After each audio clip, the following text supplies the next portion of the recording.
México es un país construido sobre la familia, la fe y la idea de que las mujeres deben ser protegidas. En cada pueblo, cada ciudad, cada hogar obrero, la madre, la hija, la esposa debe ser la única persona a quien nadie toca. Eso es lo que dicen las canciones. Eso es lo que dice la iglesia. Eso es lo que dicen los hombres armados cuando quieren que creas que tienen honor. Pero para las mujeres en estos casos, nada de esa protección fue real. Los mismos hombres que decían vivir bajo un código los sometieron, marcaron sus cuerpos y los arrojaron donde el mundo pudiera verlos. Algunos eran miembros del cártel mismos. Algunas eran madres que se negaron a dejar de buscar. Algunos eran reporteros que se negaron a callar. Todos pagaron el mismo precio. Hoy cubrimos a 10 mujeres de cárteles que fueron castigadas por el cártel. Lo que estás a punto de escuchar te mostrará exactamente cuán barata se vuelve la vida de una mujer en el momento en que un cártel decide que estorba. Sección 1. Zulema Hernández, amante de El Chapo, marcada con Z. Zulema Julia Hernández nació en 1974 en México, y su vida temprana siguió un camino que casi nadie habría predicho que terminaría como lo hizo. Antes de poner un pie dentro de una celda, antes de conocer al narcotraficante más poderoso del mundo, ella vestía un uniforme. Zulema trabajó como policía federal en México, un empleo que le dio entrenamiento con armas, conocimiento sobre investigaciones criminales y una visión directa de cuán profundamente el crimen organizado había envuelto a su país. En algún momento de sus 20 años, esa carrera terminó y Zulema cruzó al otro lado de la ley.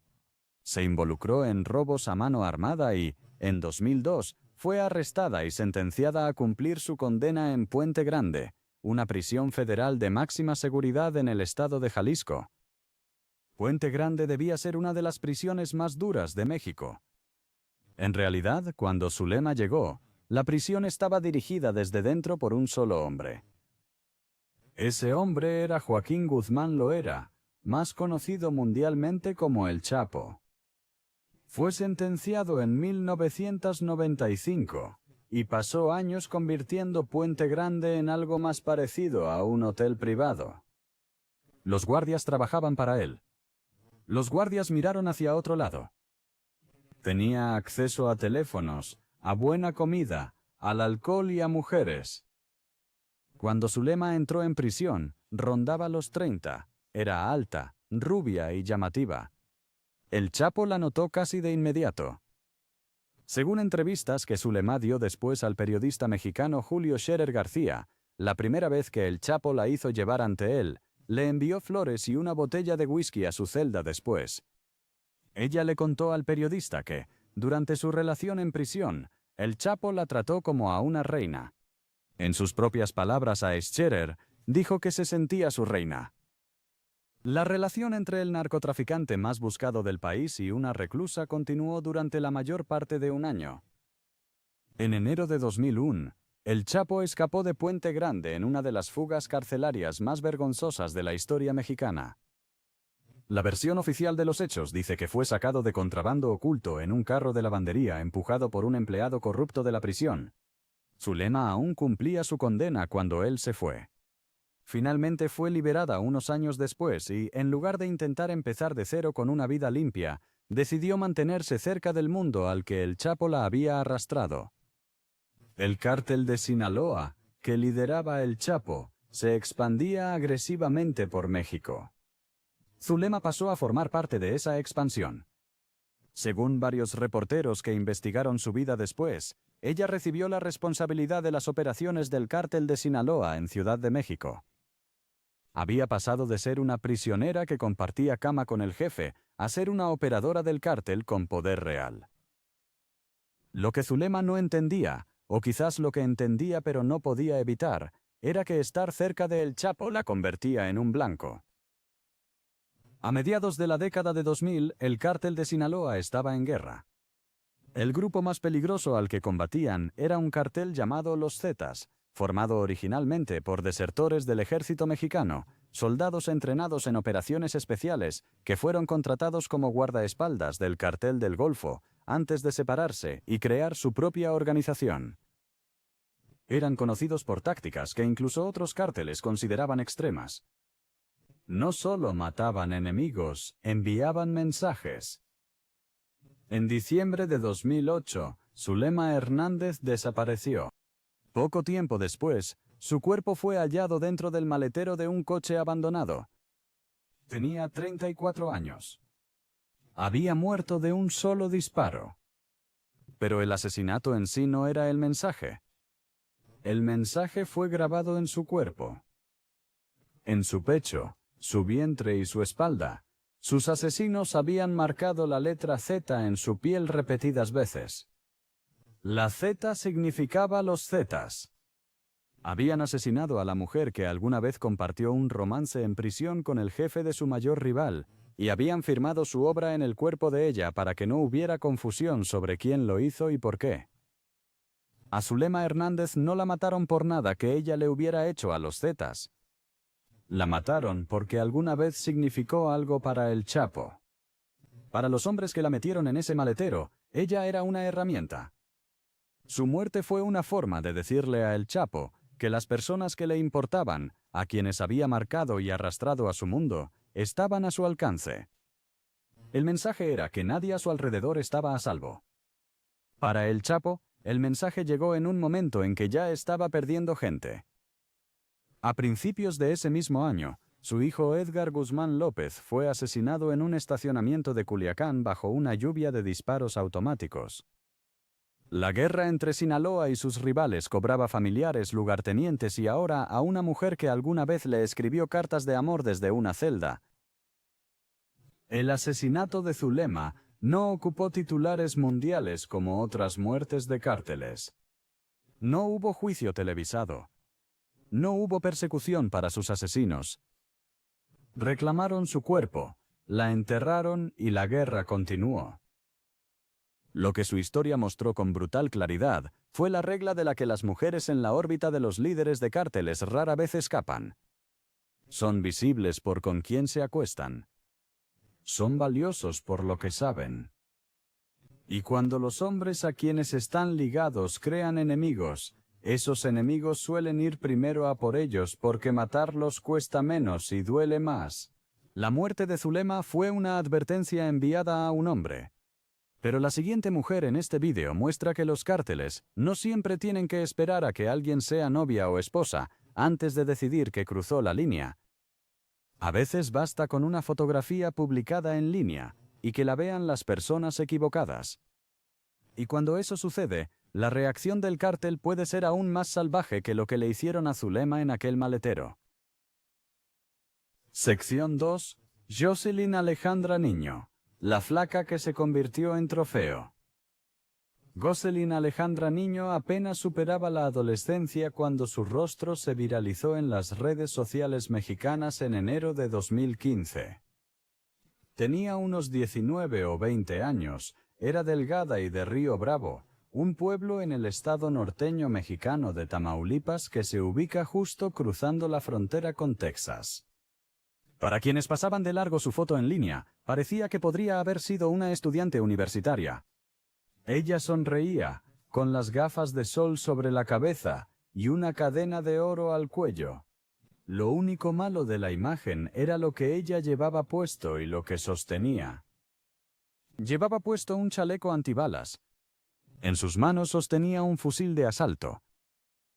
La foto fue subida por una persona anónima a una página de Facebook llamada Valor por Tamaulipas, una página ciudadana que publicaba información sobre la actividad de los cárteles en la región. El pie de foto identificaba a Jocelyn como miembro del Cártel del Golfo con base en Río Bravo. Le pusieron el apodo de la flaca, que en inglés significa la delgada. El apodo tenía dos significados. Una era simple, una referencia a su cuerpo delgado. El otro era más oscuro. La flaca es también un nombre usado para la Santa Muerte, la santa esquelética a la que muchos en México, incluidos numerosos miembros de cárteles, rezan. La foto obtuvo más de 1500 me gusta en Facebook y fue compartida más de 40 veces. La gente en los comentarios discutía sobre ella. A algunos les pareció extraño que una chica supuestamente vinculada a uno de los grupos criminales más poderosos del país fuera fotografiada en un entorno tan humilde. La habitación tras ella no parecía lujosa. No había fajos de dinero ni coches de lujo de fondo, solo una joven con un arma y un chaleco en lo que parecía una casa común. Para quienes imaginaban la vida del cartel como riqueza y glamour constantes, la foto fue un impacto silencioso. Demostró que las mujeres en los peldaños más bajos no vivían realmente como las jefas para quienes trabajaban. Arriesgaron sus vidas por un salario, mientras los de arriba se quedaban con las mansiones y los helicópteros. Jocelyn era una soldado de infantería. Ella pertenecía a una facción del Cártel del Golfo llamada Los Ciclones. Su jefe era un hombre conocido por el alias Ciclón 7. Su trabajo era ayudar a defender el territorio de los Ciclones de una facción rival dentro del mismo Cártel del Golfo llamada Los Metros. A principios de 2015, el Cártel del Golfo ya no era un grupo unido.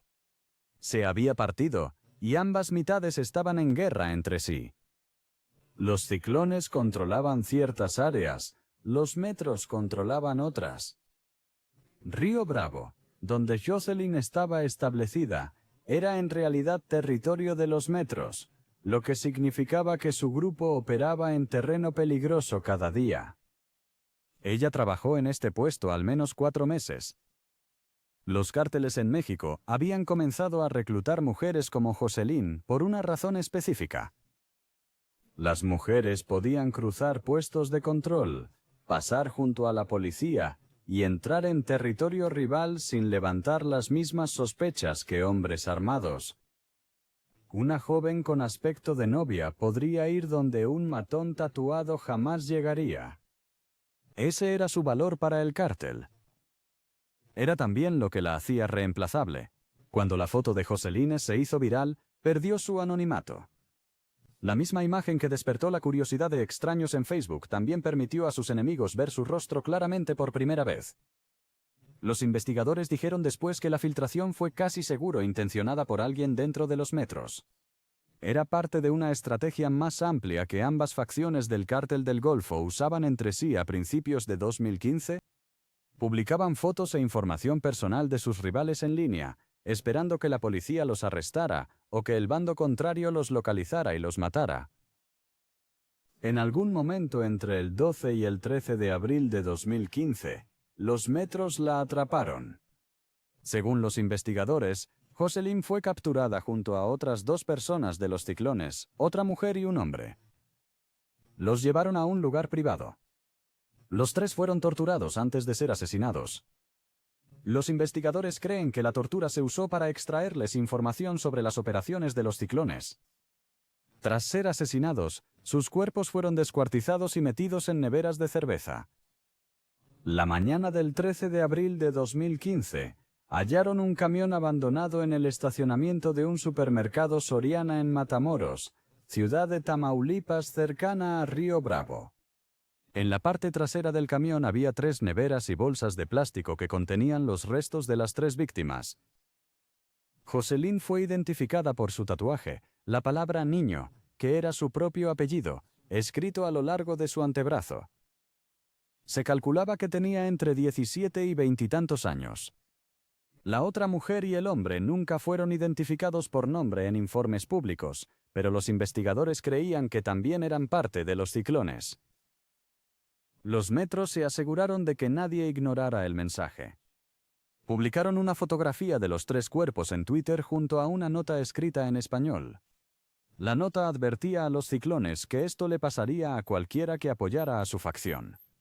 Se burló de ellos por usar combatientes mujeres y les advirtió que vendrían más muertes. La nota fue firmada por un miembro de los Metros, bajo el alias 65. Al final, la vida de Jocelyn Niño, como la Flaca, solo duró unos meses ante el ojo público. Su fotografía estuvo en línea poco más de 3 meses antes de ser asesinada. No tenía una gran casa, ni un convoy de hombres armados, ni oportunidad de ascender en la jerarquía del cártel. Su propia organización la utilizó por su aspecto y su capacidad de pasar inadvertida. Y cuando sus enemigos querían enviar un mensaje, ella era el blanco perfecto. Antes de continuar, si disfrutas de este análisis, considera suscribirte. Ayuda muchísimo al canal. El siguiente caso demuestra que ser mujer y cruzarse con un cártel no siempre requiere ser parte de uno. A veces solo basta con ser elegido a un cargo público y rechazar su dinero. Y lo que un cártel le hizo a esa mujer escandalizaría a todo México. Sección 3. María Santos Gorostieta, la alcaldesa que se negó a ser comprada. María Santos Gorostieta Salazar nació en 1976 en el pequeño pueblo de Tiquicheo, en el estado mexicano occidental de Michoacán.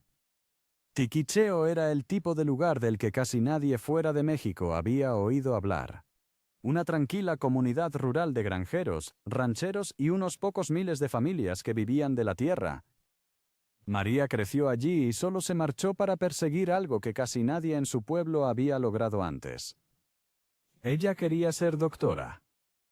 Estudió medicina en la Universidad Michoacana de San Nicolás de Hidalgo, obtuvo su título y regresó a casa como médica formada con sentido del deber hacia el lugar que la vio crecer.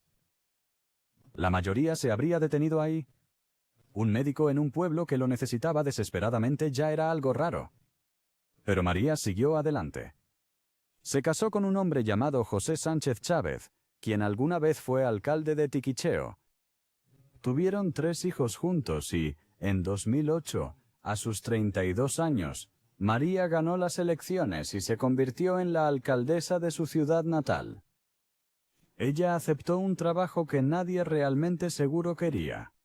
Michoacán fue uno de los estados más violentos de México. Las montañas y la costa de la región eran codiciadas por grupos narcotraficantes, porque el estado era una puerta perfecta. La cocaína sudamericana podría descargarse en el puerto pacífico de Lázaro Cárdenas. Productos químicos sintéticos importados de Asia podrían convertirse en metanfetamina en laboratorios ocultos en las colinas. La marihuana y las amapolas de opio crecían en las mismas colinas. Quien controlaba Michoacán controlaba una fortuna. Y para cuando María asumió el cargo, el cártel que lo controlaba era un grupo llamado la Familia Michoacana, que más tarde se dividiría y se convertiría en el cártel de los Caballeros Templarios. Los cárteles en lugares como Michoacán no solo traficaban drogas, ellos gobernaban los pueblos. Obligaron a los dueños de tiendas a pagarles dinero por protección. Colocaron a su propia gente en las policías locales y, sobre todo, compraron a los alcaldes. Un alcalde típico en un pueblo controlado por el cartel tenía 2 opciones: aceptar el dinero y mirar a otro lado, o negarse y convertirse en un problema. Los problemas no duraron mucho. María decidió ser un problema. Ella rechazó aceptar sobornos, criticó públicamente a los cárteles, dijo a los reporteros que lo más importante para alguien en su posición era no tener miedo. Y desde los primeros meses de su gestión, quienes gobernaban Michoacán se aseguraron de que supiera que la habían escuchado. En enero de 2008, apenas 3 meses después de asumir la alcaldía, María y su esposo conducían cerca de una comunidad rural cuando hombres armados los sacaron de la carretera. Los hombres no la mataron ese día. Dispararon sus armas al aire y le advirtieron que renunciara antes de que fuera tarde. María no renunció. Un año después, en enero de 2009, ella y su esposo fueron atacados de nuevo por agresores armados. Sobrevivieron con heridas leves. ¿Ella aún no renunció?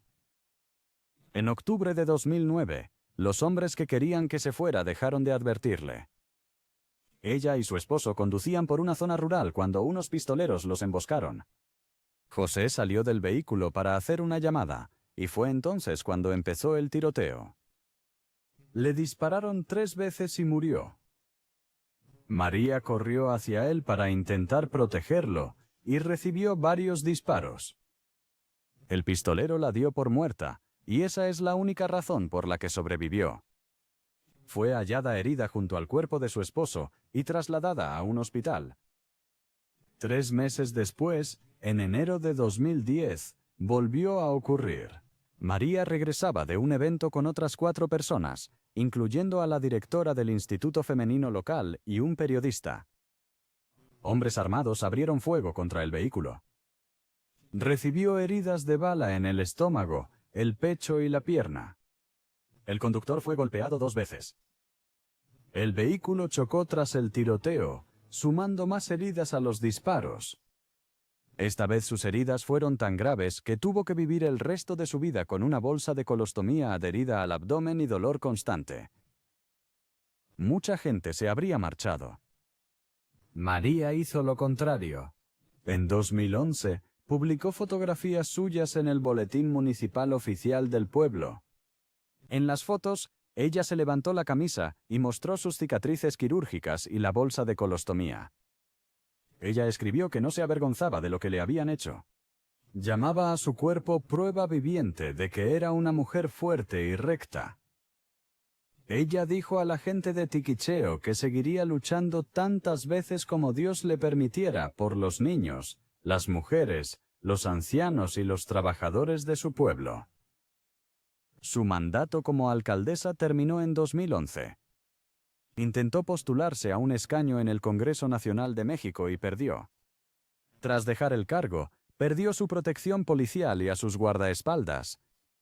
Volvió a ser una ciudadana privada con 3 hijos, un segundo matrimonio con un hombre llamado Nereo Patiño Delgado, quien fuera su guardaespaldas, y una Diana a sus espaldas que no había desaparecido. El 12 de noviembre de 2012, María llevaba a su hija pequeña a la escuela en la ciudad de Morelia, cuando hombres armados emboscaron su auto. Según testigos en la calle, María rogó a los secuestradores que dejaran a su hija en paz. Ella subió a su vehículo voluntariamente para que la niña estuviera a salvo. Su familia denunció su desaparición 2 días después. Durante 5 días, nadie supo dónde estaba. El 17 de noviembre de 2012, unos trabajadores hallaron su cuerpo en una zanja junto a una carretera en Michoacán. Tenía 36 años. La causa oficial de su fallecimiento fue un golpe fatal en la cabeza. Su cuerpo mostraba pruebas claras de que fue torturada antes de ser asesinada. Los investigadores creían que el cártel de los Caballeros Templarios era responsable. Ninguna persona fue acusada públicamente por su asesinato. El cártel finalmente había terminado lo que empezó en 2008. María había advertido, de su propio puño y letra, que lo que le ocurrió a ella podría pasarle a cualquier mujer que se negara a seguir el juego. El siguiente caso prueba que ella tenía razón, salvo que esta vez la mujer ni siquiera ocupaba un cargo público. Solo tenía un teclado, un nombre falso en línea y una historia que contar. Sección 4. Marisol Macías, la editora asesinada por tuitear la verdad. Para 2011, la ciudad fronteriza mexicana de Nuevo Laredo tenía un problema del que nadie podía hablar. La ciudad se ubicaba justo al otro lado del río desde Laredo, Texas, lo que la convertía en uno de los cruces más concurridos de Norteamérica, tanto para el comercio legal como para el contrabando ilegal. Los camiones cruzaban el puente internacional cada hora. También las armas, drogas y dinero. La ciudad había sido tomada por un solo cártel llamado Los Zetas, un grupo formado originalmente por desertores del ejército mexicano. Los Zetas tenían una forma sencilla de dirigir la ciudad. Controlaban a la policía, controlaban a los políticos y controlaban las noticias. Los periódicos locales de Nuevo Laredo habían sido silenciados a golpes. Para 2011, el periódico más grande de la ciudad había dejado de informar sobre la violencia de los cárteles por completo. No tenían reportero de sucesos. Los editores que intentaron publicar historias sobre tiroteos en las calles, cadáveres colgados de puentes o policías a sueldo de los cárteles fueron amenazados, atacados o asesinados. Las oficinas del periódico habían sido blanco de granadas y disparos a lo largo de los años. Así que la gente de Nuevo Laredo empezó a hacer algo que el cártel aún no sabía cómo detener. Recurrieron a Internet. Un sitio web llamado Nuevo Laredo en Vivo se convirtió en un salvavidas para los ciudadanos comunes. La gente se conectaba para publicar advertencias sobre qué calles evitar por tiroteos, dónde habían surgido bloqueos y qué barrios estaban bajo control del cártel ese día. Usaron nombres falsos, se protegieron entre sí. Y una de las voces más activas en ese sitio usaba el seudónimo La Nena de Laredo, que significa The Girl from Laredo. Detrás de ese seudónimo había una mujer real. Su nombre era María Elizabeth Macías Castro, también conocida en algunos informes de noticias como Marisol Macías Castañeda. Tenía 39 años. Había pasado años en el periodismo en Nuevo Laredo y trabajó en el diario local Primera Hora, donde algunas fuentes la describieron como redactora jefe y otras como una figura administrativa superior en el área de noticias. Anteriormente había trabajado en El Mañana, otro periódico de la ciudad, que también había sido atacado por hombres armados al menos 2 veces. María Elizabeth sabía exactamente en qué clase de ciudad vivía. Ella sabía lo que les había pasado a los periodistas que intentaron informar sobre el cártel con sus nombres reales. Así que hizo lo que muchos en su ciudad habían hecho. Ella mantuvo su empleo en una industria obligada a mirar hacia otro lado, y usó Internet para publicar lo que su periódico ya no podía. Bajo el nombre La Niña de Laredo, ella publicó en Twitter y en Nuevo Laredo en Vivo. Ella escribió sobre tiroteos. Ella escribió sobre el cártel. Ella confiaba en el Ejército y la Marina de México para proteger a ciudadanos que intentaban defenderse con información. Nadie fuera de su círculo más íntimo debía saber que la Nena de Laredo era ella. Ese era todo el propósito del seudónimo. De algún modo, los Zetas lo descubrieron. Cómo lo hicieron nunca ha sido confirmado en público. Algunos creían que alguien con quien trabajaba filtró su identidad. Otros creían que su teléfono o computadora estaban comprometidos. No hay una respuesta clara. Lo que está claro es que el 24 de septiembre de 2011, su cuerpo fue hallado en una zona muy transitada de Nuevo Laredo, cerca del monumento a Cristóbal Colón, un hito de piedra que cualquiera en la ciudad reconocería. Junto a su cuerpo, el cártel había dispuesto un teclado, cables de computadora y discos. También habían dejado una nota manuscrita. La nota estaba escrita desde su propia perspectiva, usando su seudónimo, como si los Zetas quisieran poner palabras en su boca una última vez. Traducido del español, decía algo así: OK, Nuevo Laredo en vivo y redes sociales. Soy la Nena de Laredo, y estoy aquí por mis reportes y los tuyos. Para quienes no creen que esto me pasó por mis acciones, por confiar en el Ejército y los marines, gracias por su atención. La Niña de Laredo. La nota estaba firmada con varias letras Z. Esa firma era la misma que los Zetas usaban en casi cada ejecución pública que se atribuían. Era la misma Z que había sido grabada en el cuerpo de Zulema Hernández 3 años antes. El teclado y los cables junto a su cuerpo también eran una señal. Los Zetas no solo se atribuían la responsabilidad de su muerte. Le decían a toda la ciudad de Nuevo Laredo, y a cualquier ciudadano tentado a conectarse y publicar sobre el cártel, que podían encontrar a cualquiera escondido tras una pantalla. El caso de María Elizabeth se volvió histórico por una razón. Según grupos de libertad de prensa, como el Comité para la Protección de los Periodistas y Reporteros Sin Fronteras, ella fue la primera periodista documentada en el mundo asesinada por un cártel de drogas, específicamente en represalia por informar en redes sociales. 11 días antes de su asesinato, los Zetas colgaron a 2 jóvenes usuarios de redes sociales de un puente en la misma ciudad con una nota advirtiendo contra el uso del mismo sitio web. Poco más de un mes después de su asesinato, el 9 de noviembre de 2011, otro moderador de Nuevo Laredo en Vivo, que usaba el seudónimo Rascatripas, fue decapitado y abandonado en el mismo monumento a Cristóbal Colón. El cártel estaba creando un patrón con ello. María Elizabeth tenía 3 hijos y una familia que debió llorar su muerte en una ciudad donde su propio periódico, el lugar donde trabajó años, ni siquiera publicó la noticia por miedo. El sitio web que ayudó a crear publicó un cartel con su nombre de usuario y un mensaje que decía: «Siempre estarás presente». La UNESCO condenó su asesinato. También lo hicieron grupos de libertad de prensa en todo el mundo. Nadie fue arrestado ni condenado públicamente por su asesinato. Antes de continuar, si disfrutas de este análisis, considera suscribirte. Ayuda muchísimo al canal. El siguiente caso muestra que los cárteles no se detuvieron con los editores. Unos años después del asesinato de María Elizabeth, otra mexicana descubriría que ni siquiera tuitear bajo un nombre falso desde la sala de descanso de un hospital era ya seguro. Sección 5. María del Rosario Fuentes Rubio. La doctora a quien asesinaron por su propio Twitter. María del Rosario Fuentes Rubio tenía 36 años. Era madre y médica, y llevaba una vida aparentemente normal en la ciudad fronteriza mexicana de Reynosa. De día, trabajaba en la clínica Tierra Santa. También tenía un segundo empleo como médica de salud ocupacional en una maquiladora, una de las grandes fábricas textiles que salpican la región fronteriza entre México y Texas. Para quienes la conocieron en persona, era una madre trabajadora con el teléfono siempre en la mano. Pensaban que ella respondía mensajes, navegaba, hacía lo que casi todos en 2014 hacían con sus teléfonos.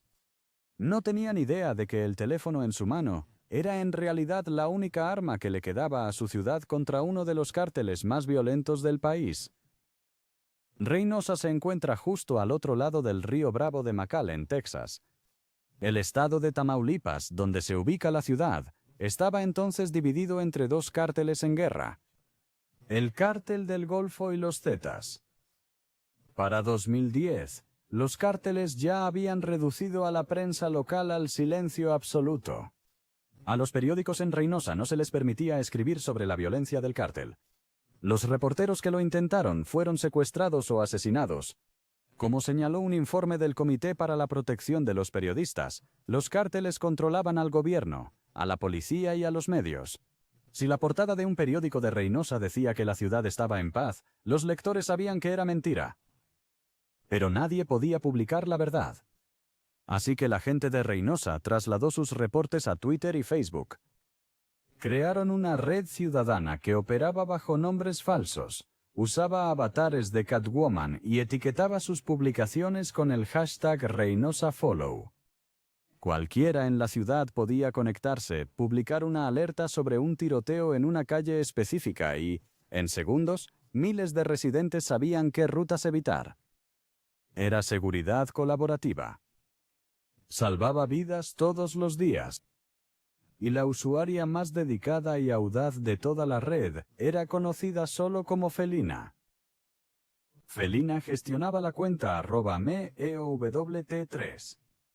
Su avatar era una imagen de Catwoman. Para 2014, ella tenía miles de seguidores, retweets por toda la ciudad y una reputación como una de las fuentes de información más confiables de todo Tamaulipas. También trabajó como administradora de una página muy popular llamada Valor por Tamaulipas, con cientos de miles de seguidores en Twitter y Facebook. Los cárteles llevaban años cazando a los responsables de Valor por Tamaulipas. En febrero de 2013, un cártel no identificado distribuyó un volante ofreciendo una recompensa de $40,000 estadounidenses por quien proporcionara los nombres de los administradores de la página. A Felina le habían advertido muchas veces que fuera más cuidadosa. Amigos de la red de reporteros ciudadanos le dijeron que estaba siendo demasiado activa, demasiado agresiva, que debía dejar de publicar tan seguido. En las semanas previas a su silencio, empezaron a aparecer mensajes amenazantes en su cronología de Twitter. El 8 de octubre de 2014, un tuit de otro usuario le advirtió directamente. Decía en español que se acercaban a varias personas y que Felina debía tener cuidado. Ella siguió publicando de todos modos. Lo que nadie en línea sabía entonces era que Felina era doctor. María del Rosario Fuentes Rubio. La mañana del 15 de octubre de 2014, poco antes del mediodía, hombres armados en 2 vehículos llegaron frente a la clínica Tierra Santa en Reynosa.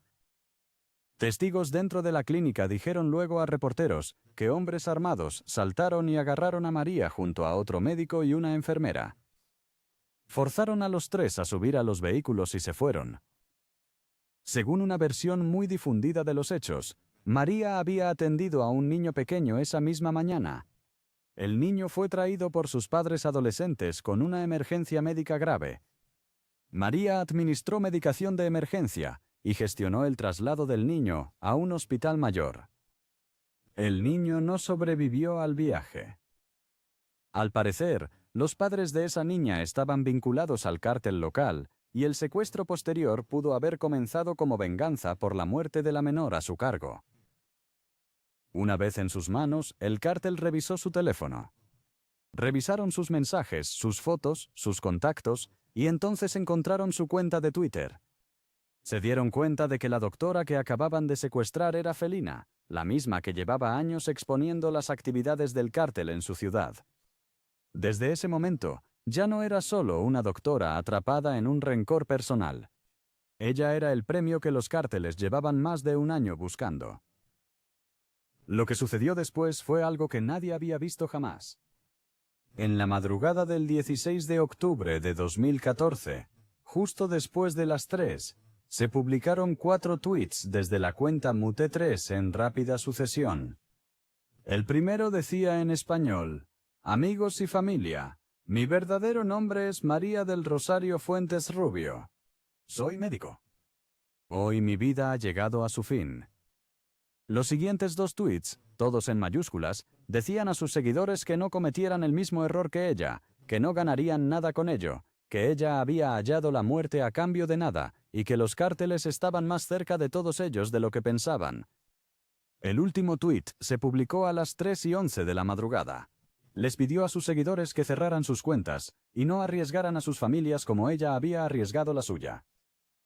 Terminó con las palabras: «Pido perdón». Adjuntas a ese tuit final había 2 fotos.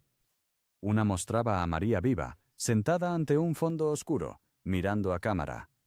El otro se la mostró después de haberla matado.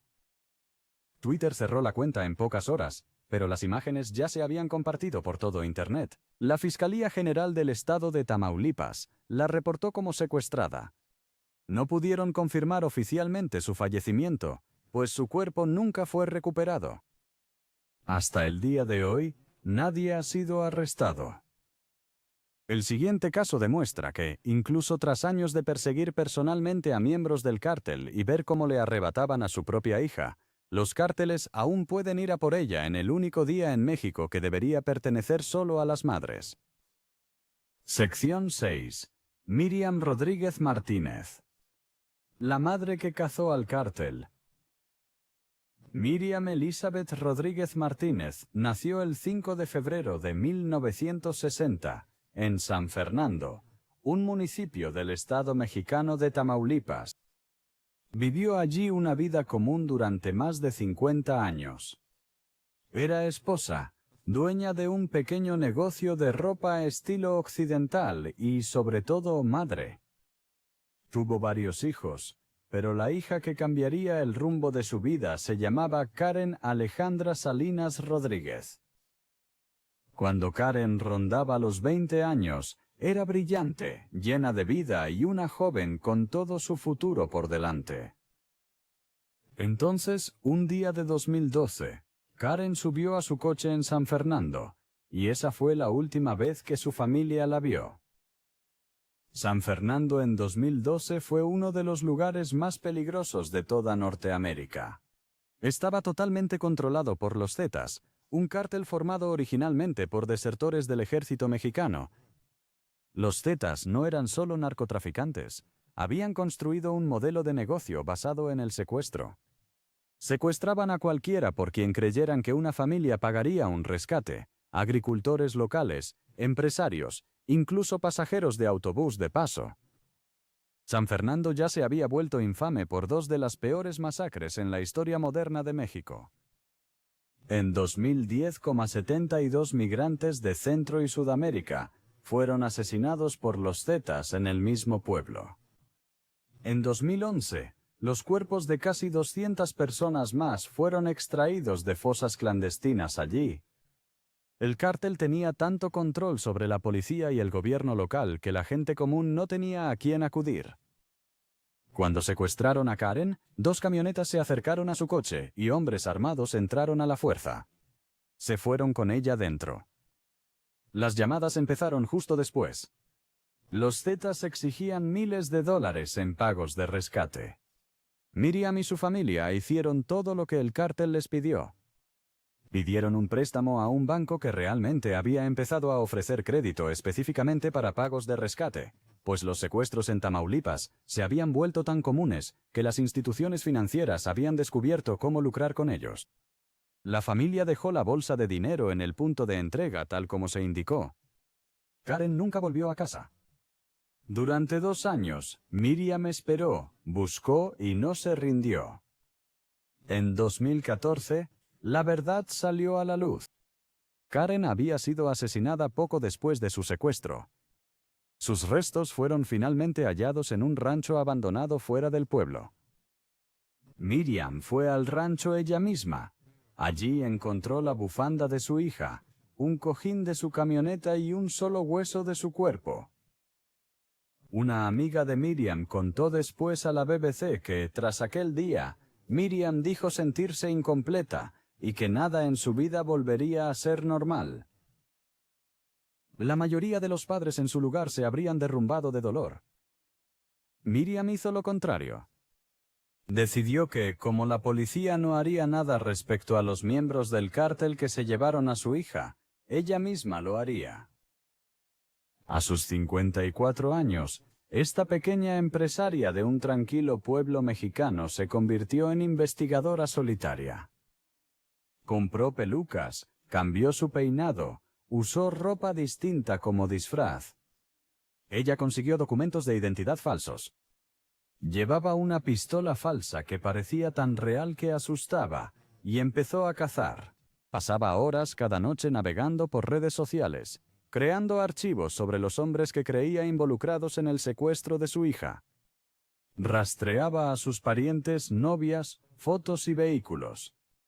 Cuando identificaba a uno de ellos, vigilaba su casa, siguiéndolo a pie si era necesario, y llamar a la policía en cuanto tuviera información suficiente para un arresto.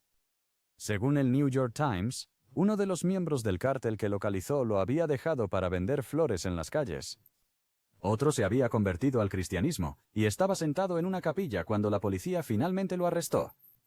La congregación realmente protestó por el arresto. Miriam no tenía paciencia para eso. Según se informa, ella respondió preguntando dónde estaba su compasión el día que mataron a su hija. Durante 3 años, Miriam ayudó personalmente a las autoridades mexicanas a localizar y arrestar a unos 10 miembros de la célula de los Zetas, que secuestró a Karen. Ella fundó un grupo llamado Ciudadanos en Busca de los Desaparecidos en Tamaulipas, también conocido como el Colectivo de Desaparecidos, que ayudó a unas 600 familias más a buscar a sus seres queridos desaparecidos. Se convirtió, sin haberlo planeado nunca, en una de las activistas de derechos humanos más respetadas del norte de México. El cártel nunca la olvidó. En marzo de 2017, 29 reclusos escaparon por un túnel de la prisión en Ciudad Victoria.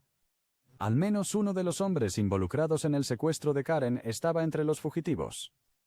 Miriam supo de inmediato lo que esto significaba. Según la BBC, ella contactó a las autoridades y pidió protección policial.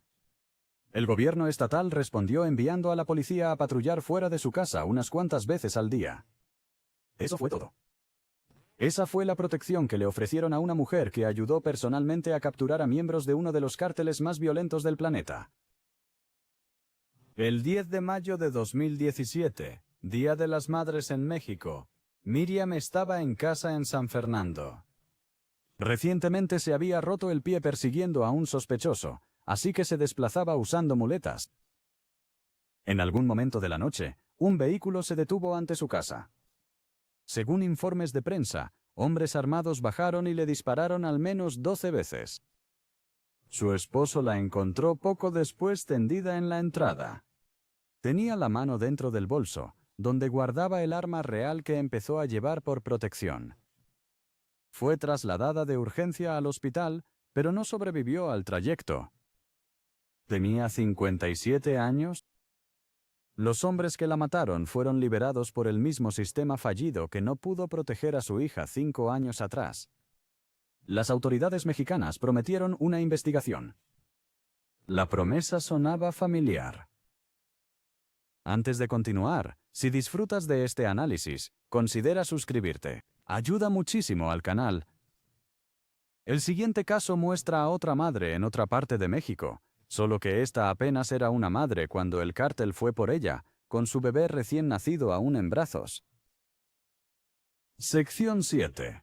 Anabel Flores Salazar, arrebatada de su recién nacido a las 2 de la mañana.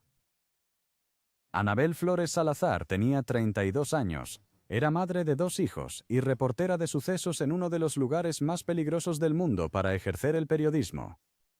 Vivía en una casa en las montañas de Mariano Escobedo, una pequeña comunidad cerca de la ciudad de Orizaba, en el estado mexicano de Veracruz. A principios de febrero de 2016, acababa de dar a luz. Su bebé recién nacido tenía unas 2 semanas. Su hijo mayor tenía 4 años. Su trabajo en el periódico local El Sol de Orizaba le pagaba como reportera de sucesos independiente. Eso significaba que cubría tiroteos, accidentes de tráfico, redadas policiales y cualquier otro suceso violento en su zona. En Veracruz, eso significaba que cubría mucho. Veracruz se había convertido en un cementerio de periodistas. Desde 2010, cuando un político llamado Javier Duarte asumió como gobernador del estado, al menos 15 reporteros habían sido asesinados y varios más habían desaparecido. El estado estaba controlado por los Zetas, el mismo cártel formado originalmente por desertores del ejército mexicano, que ya era responsable de varios de los asesinatos en este video. Los Zetas controlaban rutas de contrabando, redes de secuestro, operaciones de extorsión y tráfico de migrantes en el estado. También controlaban lo que se podía y no se podía publicar en los periódicos locales. Los reporteros que insistieron demasiado terminaron muertos. Y la oficina del gobernador solía sugerir, casi inmediatamente después de hallar a cada periodista muerto, que el reportero debía tener vínculos con algún grupo criminal. Era una forma de hacer que el público dejara de hacer preguntas. Anabel conocía el peligro. Según informes de prensa, fue vista en agosto de 2014 en un restaurante donde fuerzas militares mexicanas arrestaron a un presunto miembro de los Zetas conocido como el Pantera. Su tía le dijo después al Comité para la Protección de los Periodistas que Anabel simplemente estaba en el restaurante cenando con su familia al mismo tiempo y que no existía ninguna relación real entre ella y el hombre detenido. Pero ese momento bastó para que el cartel la marcara y para que la oficina del gobernador lo usara después para manchar su nombre. También había informado, bajo un seudónimo en Facebook, sobre la reciente captura de otro líder de los Zetas llamado José Le Márquez Valderas, alias El Chichi. El Chichi había sido el jefe del cártel en la región de Orizaba y Córdoba, precisamente el territorio que Anabel cubría como reportera. Había sido arrestado a finales de enero o principios de febrero de 2016, pocos días antes de que ella fuera secuestrada. En la madrugada del lunes 8 de febrero de 2016, cerca de las 2 a.m. Anabel estaba en su casa con su familia. Su recién nacido estaba a su lado.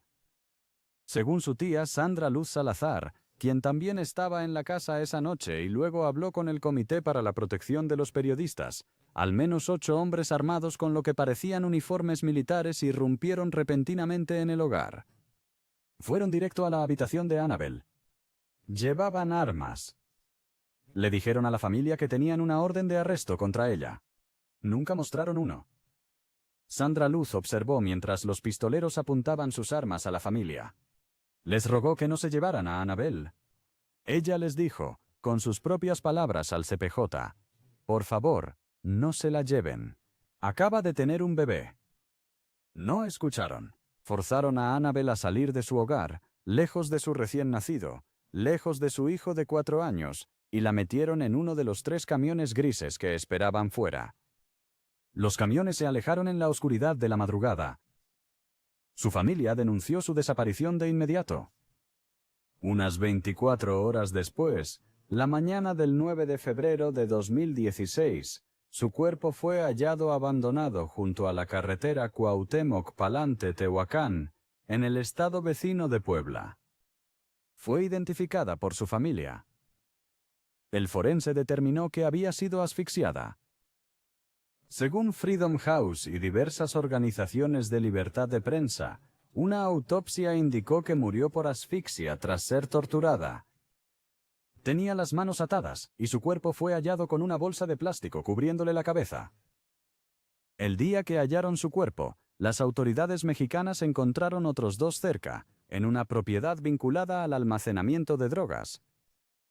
Los investigadores creían que esos asesinatos estaban relacionados con un reportaje en el que Annabel trabajaba al momento de su secuestro. Horas después de hallar su cuerpo, la oficina del gobernador de Veracruz hizo exactamente lo mismo que en casi todos los casos de periodistas asesinados en el estado.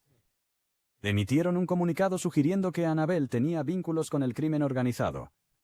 La oficina del gobernador señaló ese incidente en el restaurante de 2014 como prueba. Carlos Loria, del Comité para la Protección de los Periodistas, condenó públicamente la respuesta, acusando a la administración del gobernador Duarte de tener un historial nefasto de impunidad y de no estar dispuesta a investigar seriamente los crímenes contra la prensa. 5 días después de hallar su cuerpo, el gobernador Duarte tuiteó de nuevo. Esta vez, afirmó que José Le Márquez Valderas, el mismo líder de los Zetas conocido como el Chichi, ordenó el asesinato de Annabel desde prisión. Afirmó que Annabel había usado una cuenta de redes sociales anónima para denunciar públicamente a El Chichi tras su arresto. Otros periodistas que conocían a Annabel se opusieron. Hugo Morales Alejo, un colega reportero de la región, dijo al CPJ que era escéptico, ya que El Chichi estaba en una prisión federal cuando Annabel fue asesinada y le habría resultado difícil ordenar algo desde allí. Finalmente se realizaron 2 arrestos. En mayo de 2016, un hombre identificado solo como Gonzalo Paulo Norte fue arrestado. En agosto de 2016, otro hombre, identificado como Manuel N. Coma alias El Cacharo, presunto líder de los Zetas, fue detenido como el supuesto autor intelectual. En su propio comunicado, la Fiscalía de Veracruz finalmente admitió lo que habían pasado meses tratando de negar. Dijeron que el motivo del asesinato estaba directamente relacionado con el periodismo de Annabel, lo cual había afectado los intereses de un grupo criminal. Su recién nacido crecería sin conocerla jamás. El siguiente caso muestra que, para las mujeres en México, rechazar al cártel no siempre requería una credencial de prensa o un cargo político.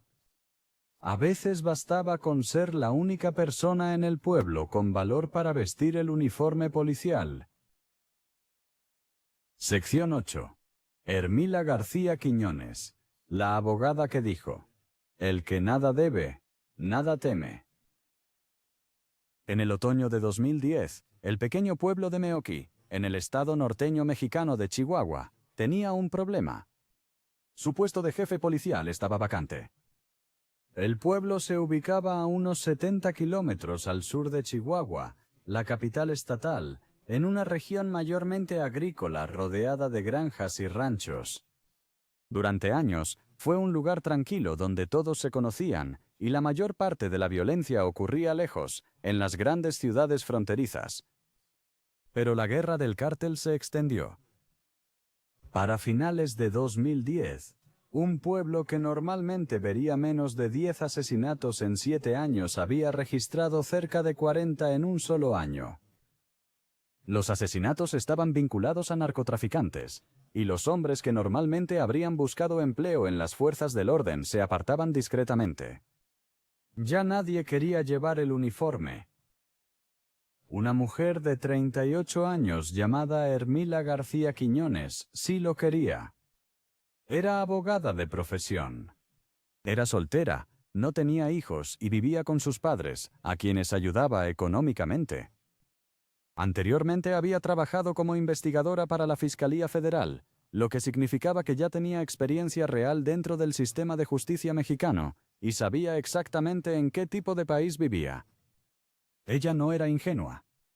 Ella no asumía el cargo porque no comprendía el peligro. Ella intervenía porque nadie más lo haría y porque la gente de Meoqui era su gente. El 9 de octubre de 2010, Hermila juró como jefa de la policía de Meoqui, con unos 90 oficiales bajo su mando. La prensa local empezó a llamarla la jefa, que en inglés simplemente significa the boss. Desde su primer día en el cargo, su forma de actuar era distinta a la de casi cualquier otro jefe de policía en México en aquel entonces. La mayoría de los funcionarios en territorio del cártel viajaban con guardaespaldas armados, conducían vehículos blindados, vivían tras muros y cambiaban sus rutinas constantemente para ser más difíciles de rastrear. Hermila rechazó todo aquello. Ella no contaba con escolta personal. Según múltiples informes, ella ni siquiera portaba un arma regularmente para su protección. Su razonamiento era una sola frase que repetía siempre que los reporteros o sus propios oficiales preguntaban por qué no se protegía como los demás funcionarios. Ella dijo en español, «El que nada debe, nada teme». Ella creía que mientras no hubiera aceptado sobornos, ni hecho tratos con cárteles, ni cruzado ninguna línea, no tenía nada que temer. Ella creía que su conciencia limpia era su propia clase de armadura. Ella estaba equivocada. A los cárteles en Chihuahua por aquel entonces no les importaba tener la conciencia tranquila. El Estado se había convertido en uno de los campos de batalla más sangrientos del país, con cárteles rivales disputándose rutas de contrabando que abastecían de cocaína, marihuana y otras drogas al norte, hacia los Estados Unidos.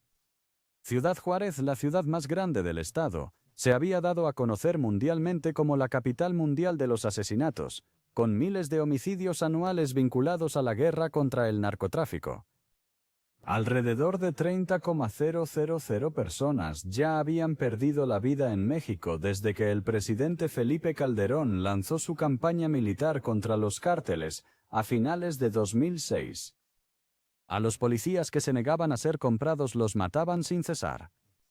El anterior jefe de policía de un pueblo cercano, Praxes G. Guerrero, había sido asesinado y su cabeza dejada frente a la comisaría como advertencia. Ese puesto había permanecido vacante por más de un año antes de que una estudiante de criminología de 20 años llamada Marisol Valles García fuera la siguiente persona dispuesta a aceptar el empleo. Hermila duró 7 semanas más de lo que aquel jefe anterior había logrado. La mañana del 29 de noviembre de 2010, cerca de las 7:20, Hermila conducía hacia su trabajo. Ella estaba sola en su vehículo. No llevaba seguridad con ella. Su ruta la llevó por el pueblo de los García, a unos 10 kilómetros de Meoqui. En algún punto de ese camino, unos pistoleros la esperaban. Su vehículo bloqueaba el suyo. Según la mayoría de los relatos, dispararon a su coche, alcanzándola al menos 3 veces. Murió en el acto. Algunos informes locales indicaron que logró sacar un arma en sus últimos momentos, hallándose una pistola cerca de su cuerpo, aunque la mayoría de los medios principales la describen como desarmada. De cualquier modo, no tuvo oportunidad real de defenderse ante un equipo de sicarios que claramente planeaba encontrarla en una carretera donde sabían que estaría sola. Las autoridades mexicanas señalaron casi de inmediato que el asesinato tenía el sello de un ajuste de cuentas de un cártel. El estado de Chihuahua estaba siendo desgarrado en aquel entonces por una guerra entre dos de las organizaciones más poderosas del país. Los Zetas operaban en toda la región. El cártel de Sinaloa y el cártel de Juárez también luchaban por controlar las rutas de contrabando. Quienquiera que ordenara su muerte nunca la reivindicó públicamente. Ningún cártel fue culpado oficialmente.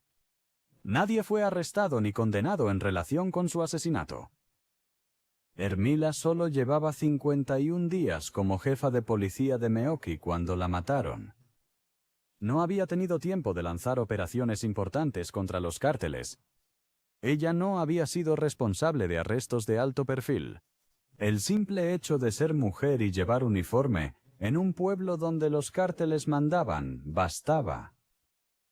En los meses y años siguientes, su muerte provocó un escalofrío en todo México. Los hombres que temían aceptar el puesto de jefe de policía en pueblos como Meoqui demostraron tener razón al sentir miedo. Las pocas mujeres valientes que asumieron esos roles se vieron obligadas a tomar decisiones imposibles. Algunos, como Marisol Vallés García, terminarían huyendo del país con sus familias y buscando asilo en los Estados Unidos.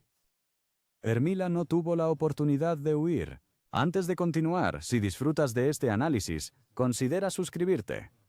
Ayuda muchísimo al canal. El siguiente caso muestra que una periodista no necesitó vivir en un pueblo fronterizo para que un cartel la encontrara.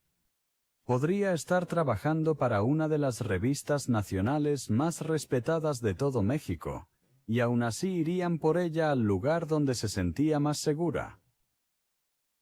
Sección 9. Regina Martínez Pérez, la reportera que halló la muerte en su propio baño.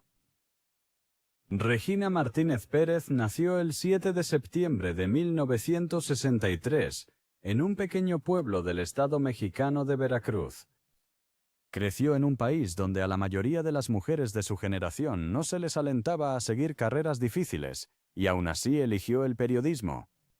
Estudió en la Universidad Veracruzana y luego obtuvo su primer empleo en una televisora estatal de Chiapas a principios de los años 80. Rápidamente descubrió que quienes dirigían el mundo de la radiodifusión esperaban que suavizara sus reportajes, mirara hacia otro lado y escribiera lo que los jefes políticos quisieran. Ella se negó. Tras unos 5 años librando esa batalla, se pasó a la prensa escrita porque los periódicos le daban al menos un poco más de libertad para decir la verdad. A principios de los años 2000, Regina había forjado una carrera cubriendo las historias más difíciles en una de las regiones más corruptas de México. Regresó a su hogar en Veracruz y pasó por varios periódicos locales antes de conseguir el empleo que definiría su vida. En el año 2000, se convirtió en corresponsal en Veracruz de Proceso, revista nacional de investigación con sede en Ciudad de México. Proceso era famosa en México por una razón: publicaba las historias que nadie más se atrevía a publicar. Otros medios del país fueron doblegados por amenazas, boicots publicitarios y ataques físicos hasta publicar solo lo que el gobierno quería. Proceso escribió sobre lo que todos evitaban, y Regina fue sus ojos y oídos en Veracruz. Ese fue un trabajo muy peligroso. El estado de Veracruz se había convertido en una de las tierras más lucrativas de todo México para el crimen organizado. Tenía la costa más larga del país. Tenía uno de los puertos internacionales más concurridos. Era una puerta perfecta para cocaína, químicos de metanfetamina y armas. A finales de la década de 2000, los Zetas, el cártel formado originalmente por desertores del ejército mexicano, habían tomado el control de gran parte de Veracruz. No solo traficaban drogas, extorsionaban negocios, secuestraban migrantes por rescate y controlaban pueblos enteros. Y lo hacían con la ayuda de políticos corruptos en todos los niveles del gobierno estatal. Regina escribió sobre todo ello. Durante más de una década en Proceso, presentó más de 60 reportajes sobre corrupción gubernamental, abusos policiales y militares, violaciones a los derechos humanos contra comunidades indígenas y la lenta toma de su estado por parte de los cárteles. Ella dio nombres. Ella escribió sobre la clase política que protegía a los cárteles. Muchas personas en Veracruz creían que el gobernador Fidel Herrera, quien dirigió el estado de 2004 a 2010, tenía una profunda conexión con los Zetas. Algunos incluso lo llamaban discretamente Z1, sugiriendo que era el operador más poderoso en toda la jerarquía criminal del estado. Regina escribía historias que apuntaban en esa dirección. Ella conocía el peligro.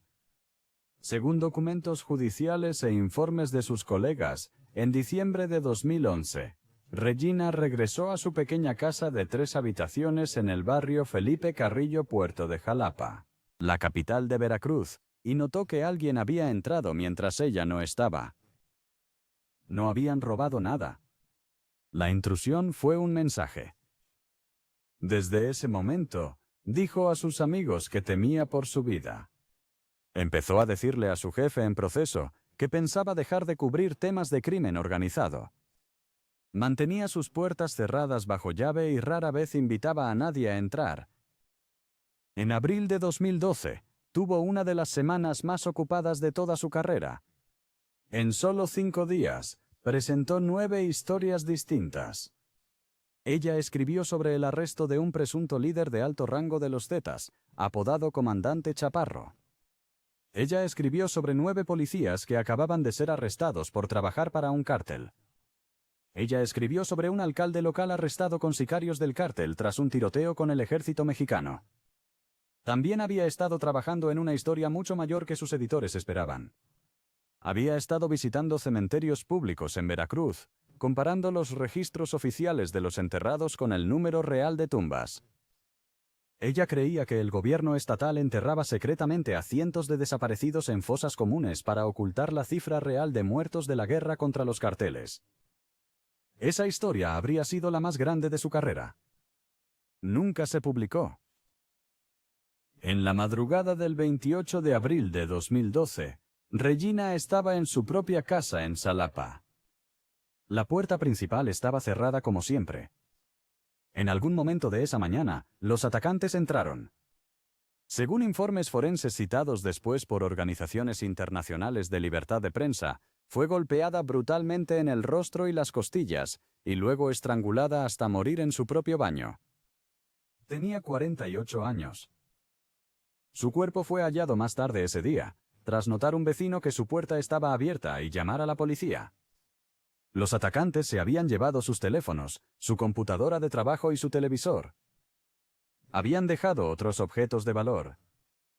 El gobierno estatal de Veracruz, entonces dirigido por el gobernador Javier Duarte de Ochoa, intentó de inmediato imponer la versión de que su asesinato fue un robo fallido.